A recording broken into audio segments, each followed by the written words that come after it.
Dezenas de milhares de pessoas protestam nos Estados Unidos. Isso depois que Renee Good, então uma mãe de 37 anos, foi baleada 3 vezes e acabou morrendo.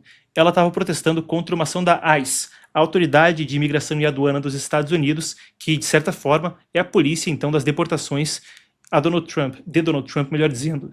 E, claro, mais de 80 milhões de americanos votaram em Trump para fazer precisamente isso. No Na Mira do Marcos de hoje, a gente vai desdobrar a tendência das notícias que a gente está vendo quanto a esse protesto. Eu vou trazer um contraponto, conforme tem coisa aí para... Vamos falar dessa forma. Entender que esses protestos não são de todo orgânicos. Então a gente começa desdobrando a questão das notícias. Milhares de pessoas foram às ruas de Minneapolis no final de semana em protestos, então, contra a atuação da ICE, o Serviço de Imigração, a Autoridade de Imigração e Aduana. Vou chamar só de ICE, tá? Para não ter que ficar traduzindo o nome por extenso toda vez. E as imagens, de fato, são aí impressionantes. Você está vendo elas agora na tela. Dezenas de milhares de pessoas em Minneapolis se manifestando depois do que aconteceu. Principalmente protestos que têm um tom que, além disso, agregam outras pautas, todas elas contra Trump. Uma coisa que lembra até o que aconteceu no tal do protesto do No Kings, mas tem outra similaridade. Então vocês vão lembrar na semana passada aquilo que tomou as manchetes. Nicole Good foi baleada por um agente federal na quarta-feira. As manifestações se espalharam principalmente por Minneapolis e saem pouco com grupos pedindo a retirada da Autoridade de Imigração e Aduana, essa polícia então migratória de Minnesota, e mudanças na política migratória. A polícia de Minneapolis estimou dezenas de milhares de participantes. Os gritos eram para o ICE sair de Minnesota. Teve vigílias aí também quanto a Nicole Good. Na noite de sexta-feira teve até confronto mais intenso, tá? No centro de Minneapolis, em frente a hotéis onde estariam hospedados agentes federais. 2.000 deles foram para lá conforme o estado estava encalacrado até o pescoço em um esquema de fraude com a comunidade vinda da Somália. Foram horas dos manifestantes apitando, batendo tambores e gritando palavras de ordem. E os protestos não ficaram só ali em Minneapolis, com coisas vistas em outras cidades. Los Angeles, em pequena escala, e também em Charlotte, na Carolina do Norte, então, recentemente. Bom, algumas das questões aí que dão o tom da notícia. Mas o que eu quero trazer, e por isso coloquei no tal segmento A Mira do Marcos, onde eu passo por questões que estão nas entrelinhas das notícias, o nome aí tem um tom meio jocoso, mas de toda forma, vamos seguir. Essas operações, o que acontece? Essas manifestações lembram protestos que já aconteceram nesse governo Trump e no anterior.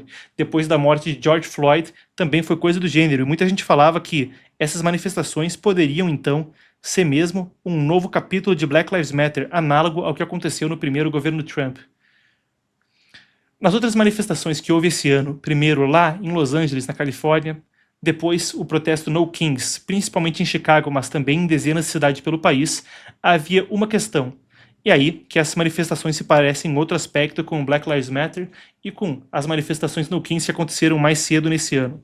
A gente tem aqui, eu vou desdobrar com vocês, a gente tem aqui uma imagem, isso é da Open Society Foundations, de George Soros, claro. E quando a gente passa pelas organizações que então estabeleceram esses protestos, ou melhor dizendo, pelas organizações justamente que organizaram esses protestos, uma delas é essa daí, o Indivisible Project, uma organização que entre 2018 e 2023 recebeu coisa na casa de quase 8 milhões de dólares de Soros.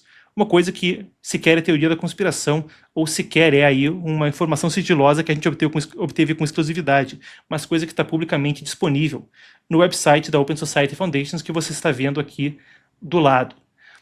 Para além disso, a gente tem outras das organizações aí que estão filiadas, ou que estão, de certa forma, ligadas à organização desses protestos, também na mesma fatiada.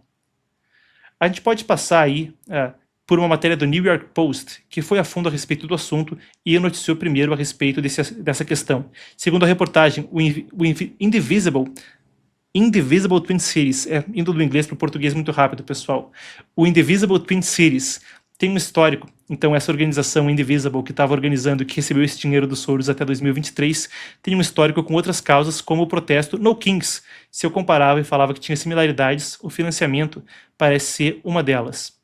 Bem, a gente está noticiando a respeito desse assunto para também trazer outro ponto aí a ser discutido sobre isso. Conforme essas manifestações acontecem, existem duas tendências de notícias que estão então na minha mira e que estou observando para a gente ver o que vem adiante. Uma delas, bem, protestos como esse poderiam eclodir em outros lugares do país. Isso poderia ser uma fagulha ao estilo do que foi o Black Lives Matter no primeiro governo de Donald Trump, A ver, existe uma nuance aí de que, se isso de fato acontecesse, daria de certa forma uma justificativa para Trump chamar a Guarda Nacional, basicamente colocar os militares na cola desse pessoal, uma coisa que seria não só escalatória, mas também talvez não interessasse nem mesmo aos manifestantes, se o presidente tivesse essa justificativa. Por outro lado, existe aí outra questão sobre esse assunto para a gente continuar monitorando.